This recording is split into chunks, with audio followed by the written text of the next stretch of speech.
हमारे भूमि प्रमाण कवर करता तो हम अपन पैर में जमीन में धरती माता में ना तो हम पहले सबसे पहले हमला अगर सीखना है ना तो सबसे पहले भूमि प्रणाम करना है बाद अपन माता पिता प्रणाम करना है डेली प्रणाम करना है ओकर से हमारा आशीर्वाद मिलते का मिलते आशीर्वाद कुछ लोगों मिलता समझे। अब कल से जाओ तो घर में प्रणाम करो ना अपन मम्मी पापा लग है ना एकदम ज़्यादा चाहिए अभी अब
पैर में जमीन में धरती माता में ना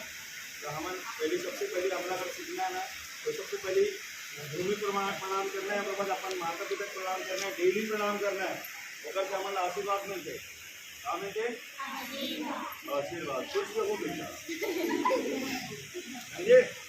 अब कल से जाओ तो घर में प्रणाम करो ना अपन मम्मी पापा लग है ना एकदम ज़्यादा चाहिए अभी अब पैदल चालू करता नहीं तो ध्यान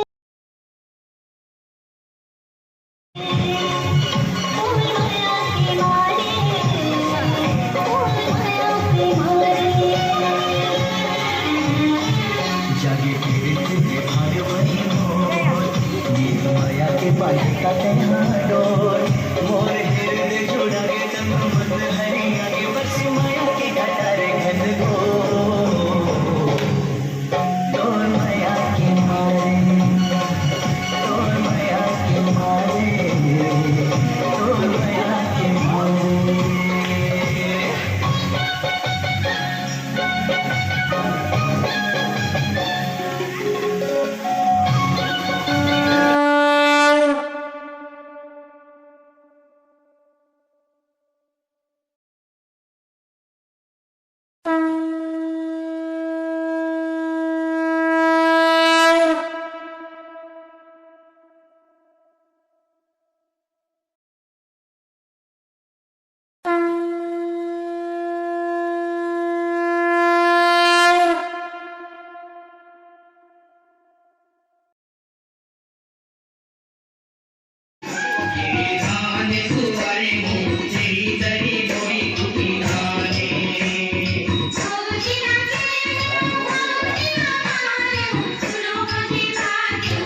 प्रसिद्ध लोक कलामन राग ये तमाम गुणगण विद्वानगण और गुरुदेव के आशीर्वाद से आप सभी के बीच छत्तीसगढ़ की एक सुनहरी आवाज आप सभी की मनोरंजन के साथ छत्तीसगढ़ की तमाम योजनाओं को गीत संगीत के साथ आप सभी के बीच एक नए रूप में परोसने के लिए आप सभी के समक्ष कर है। जी हाँ, राग रंग, वही राग रंग जो आज हमारे छत्तीसगढ़ की विलुप्त हो रही गीत संगीत और धरोहर को आज भी कला जगत के माध्यम से और इसी नृत्य मंच के माध्यम से संजो रखे हैं। आइए आज सीधा जुड़ते हैं सुंदर से गीत संगीत के साथ और ये चलते हैं सुंदर से कार्यक्रम श्री गणेश